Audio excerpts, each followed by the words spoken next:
Welcome back. Welcome back. Here talking a little OKC Thunder post Caruso trade. I know you guys have probably seen a ton of videos, Thunder fans, on this trade. So we're just going to go touch quickly on it, our thoughts for this team and the future of this team, and then get into what they should do for the rest of this offseason because there's still a couple needs I think this team has to address in order to really, really compete for a title. But I mean, with this move with Caruso, they're inching closer and closer by the day. And Sam Presti is not done. So such a great move.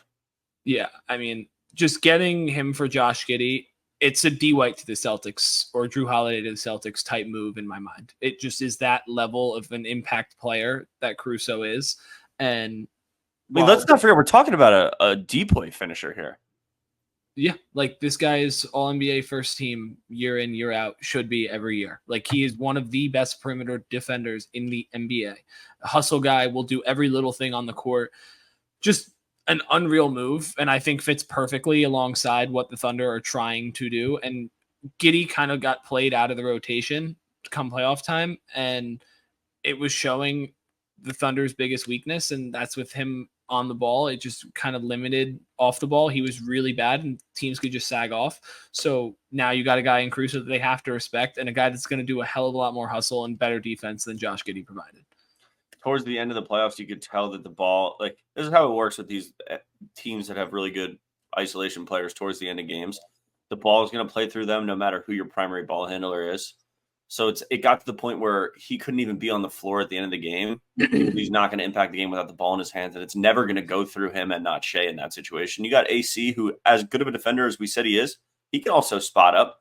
He can also create his own shot, and he's also going to make those little impact plays, like you said.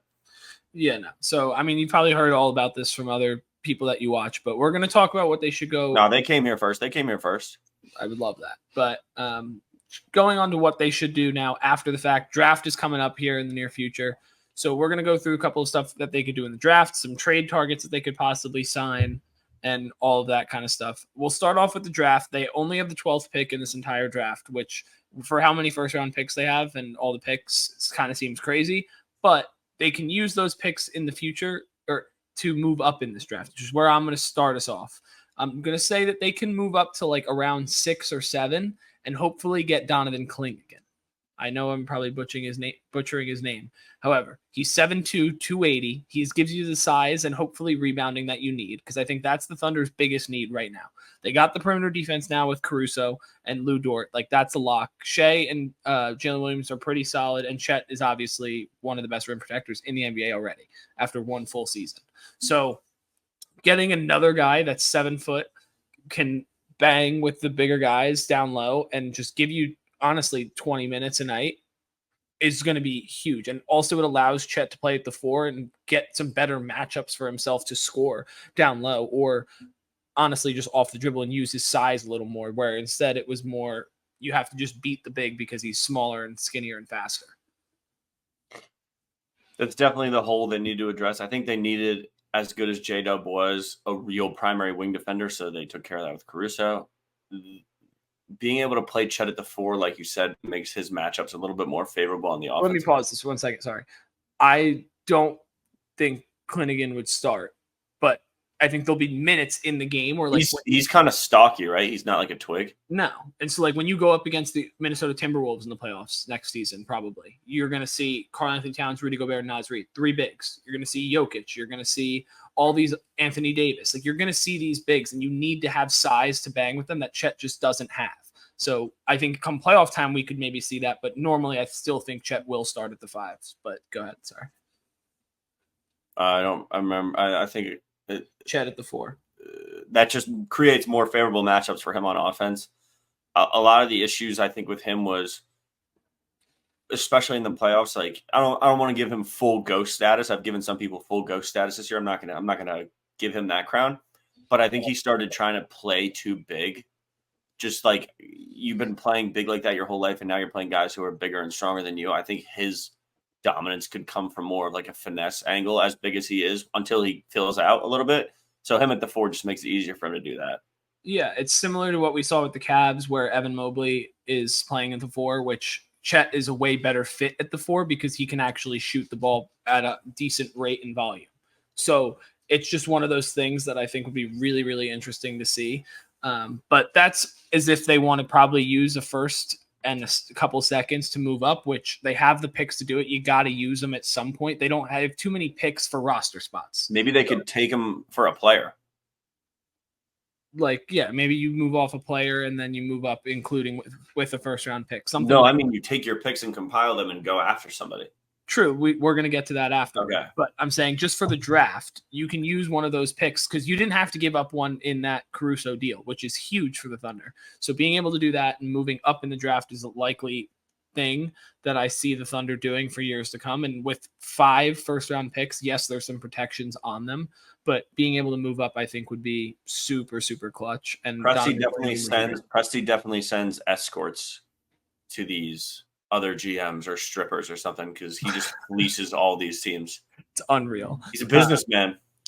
This is also a lesser move. There's no shot they take him at 12. They would have to trade to get into one of these slots. But later in the first round or early second round, getting a Zach Edey, I know he comes with a lot of hate and all that stuff because he's not very technically skilled. He's just huge.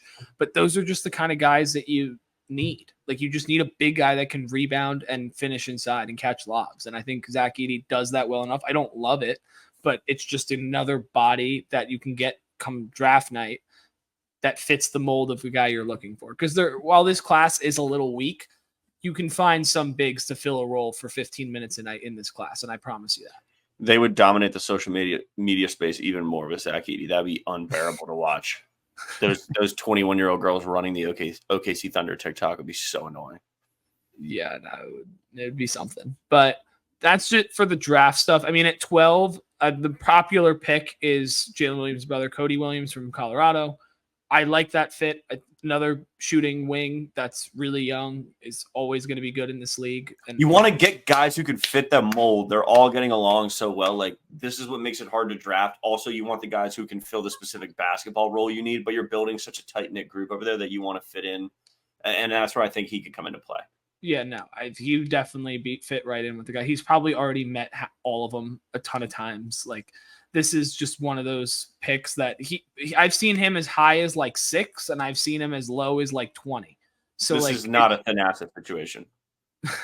No, because I think Cody Williams will actually be a really good NBA player. And I actually saw this stat in someone's video.